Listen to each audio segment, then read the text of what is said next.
আসসালামু আলাইকুম। বাংলাদেশ বেতার সিলেট সংবাদ পড়ছি ফৌজি আজিজ। সারা দেশের মতো সিলেটেও গতকাল বিভিন্ন কর্মসূচির মধ্য দিয়ে জাতীয় কবি কাজী নজরুল ইসলামের ৪৮তম মৃত্যুবার্ষিকী পালিত হয়েছে। ১৩৮৩ বঙ্গাব্দের ১২ই ভাদ্র তিনি শেষ নিঃশ্বাস ত্যাগ করেন। ১৩০৬ বঙ্গাব্দের ১১ জ্যৈষ্ঠ পশ্চিমবঙ্গের বর্ধমান জেলার চুরুলিয়া গ্রামে কাজী নজরুল ইসলামের জন্ম। ডাকনাম ছিল দুখু মিয়া। শৈশব থেকেই কঠিন দারিদ্র্য মোকাবেলা করে বড় হয়েছেন তিনি। কবি কাজী নজরুল ইসলাম সৃষ্টিশীল ছিলেন মাত্র ২৩ বছর। নজরুলের এই ২৩ বছরের সাহিত্য জীবনের সৃষ্টিকর্ম বাংলা ভাষা ও সাহিত্যের অমূল্য সম্পদ। বাংলা সাহিত্যে বিদ্রোহী কবি হিসেবে সমধিক পরিচিত হলেও তিনি ছিলেন একাধারে কবি, সঙ্গীতজ্ঞ, ঔপন্যাসিক, গল্পকার, নাট্যকার, প্রাবন্ধিক, সাংবাদিক, চলচ্চিত্রকার, গায়ক ও অভিনেতা। তিনি বৈচিত্র্যময় অসংখ্য রাগ রাগিনী সৃষ্টি করে বাংলা সঙ্গীত জগৎকে মর্যাদার আসনে অধিষ্ঠিত করেছেন। জাতীয় কবিকে ঢাকা বিশ্ববিদ্যালয়ের কেন্দ্রীয় মসজিদের পাশে রাষ্ট্রীয় মর্যাদায় দাফন করা হয়। কবির মৃত্যুবার্ষিকী উপলক্ষে মৌলভীবাজার জেলা শিল্পকলা একাডেমি আয়োজন করে আলোচনা সভা ও সাংস্কৃতিক অনুষ্ঠান। একাডেমির হল রুমে অনুষ্ঠিত সভায় প্রধান অতিথি ছিলেন অতিরিক্ত জেলা প্রশাসক আব্দুস সালাম চৌধুরী। সভা শুরুতে কবির প্রতিকৃতিতে ফুল দিয়ে শ্রদ্ধা জানানো হয়। এরপর অনুষ্ঠিত হয় শিশুদের মধ্যে নৃত্য এবং চিত্রাঙ্কন প্রতিযোগিতা। এতে ২২ জন শিশু অংশ নেয়। পরে অনুষ্ঠিত হয় মনোজ্ঞ সাংস্কৃতিক অনুষ্ঠান। মৌলভীবাজারের সার্বিক বন্যা পরিস্থিতির কিছুটা উন্নতি হয়েছে। জেলা প্রশাসন জানায়, জেলার রাজনগর, কুলাউড়া, জুড়ি, বড়লেখা ও মৌলভীবাজার সদর উপজেলা এবং কুলাউড়া, বড়লেখা ও মৌলভীবাজার পৌরসভার প্রায় ২ লাখ লোক এখনও পানিবন্দী। বিভিন্ন রাজনৈতিক দল, পেশাজীবী ও সামাজিক সংগঠন, বৈষম্য বিরোধী শিক্ষার্থী এবং সেনাবাহিনী পানিবন্দী লোকজনকে উদ্ধার ও ত্রাণ সামগ্রী বিতরণ করছেন। এছাড়া সেনাবাহিনীর নিজস্ব তত্ত্বাবধানে ১০টি অস্থায়ী ক্যাম্পের মাধ্যমে বন্যার্তদের মধ্যে স্বাস্থ্য সেবা প্রদান করা হচ্ছে। ১০২টি আশ্রয় কেন্দ্রে প্রায় ১৩০০ লোক আশ্রয় নিয়েছেন।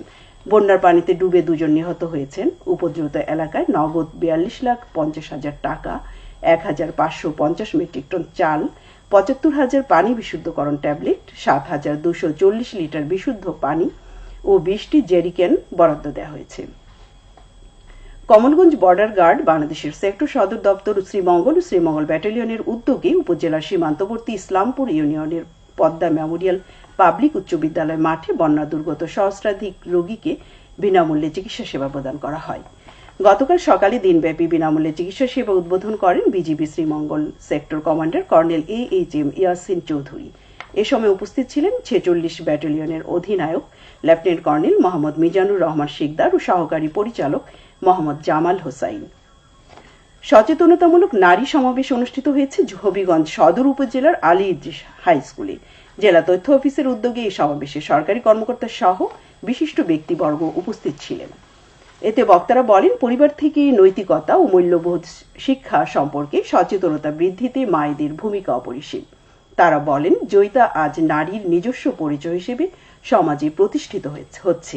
নারী বিষয়ক যে কোনো অপরাধ থেকে নারীকে দ্রুত রক্ষার জন্য সরকার ১০৯০-৩৩৩ ও ৯৯৯ মোবাইল সেবা চালু করেছে। এক্ষেত্রে মাঠ পর্যায়ের নারী উদ্যোক্তাগণ গুরুত্বপূর্ণ ভূমিকা পালন করতে পারেন। জেলা ম্যাজিস্ট্রেটের কার্যালয় সিলেট হতে ইস্যুকৃত আগ্নেয়াস্ত্র লাইসেন্সধারী সকলের অবগতির জন্য জানানো যাচ্ছে যে, স্বরাষ্ট্র মন্ত্রণালয়ের জননিরাপত্তা বিভাগ থেকে ২০০৯ সালের ৫ই আগস্ট পর্যন্ত যে সমস্ত আগ্নেয়াস্ত্রের লাইসেন্স বেসামরিক জনগণের প্রদান করা হয়েছিল, সেসব লাইসেন্স স্থগিত করা হয়েছে। আগামী ৩রা সেপ্টেম্বরের মধ্যে গোলাবারুদ সহ আগ্নেয়াস্ত্র সংশ্লিষ্ট থানায় জমা দেওয়ার জন্য অনুরোধ জানানো হচ্ছে। অন্যথায় তাদের বিরুদ্ধে বিধি মোতাবেক ব্যবস্থা গ্রহণ করা হবে। হবিগঞ্জে চুনারুঘাটে Masud Chowdhury high school and কলেজে ৬ষ্ঠ ও ৭ম শ্রেণীর শিক্ষার্থীদের মধ্যে স্কুল ব্যাগ বিতরণ করা হয়েছে। গতকাল কলেজে আয়োজিত অনুষ্ঠানে এ সময় ইউপি চেয়ারম্যান মুস্তাফিজুর রহমান রিপন সহ শিক্ষক, অভিভাবক ও গণ্যমান্য ব্যক্তিবর্গ উপস্থিত ছিলেন। ইউনিয়ন পরিষদের বার্ষিক উন্নয়ন তহবিলের আওতায় এসব উপকরণ বিতরণ করা হয়। সিলেটের গোলাপগঞ্জ উপজেলার লক্ষণাবন্দ ইউনিয়নের কমলগঞ্জ বাজারে গ্রামীণ সড়ক পাকাকরণ কাজ এগিয়ে চলছে।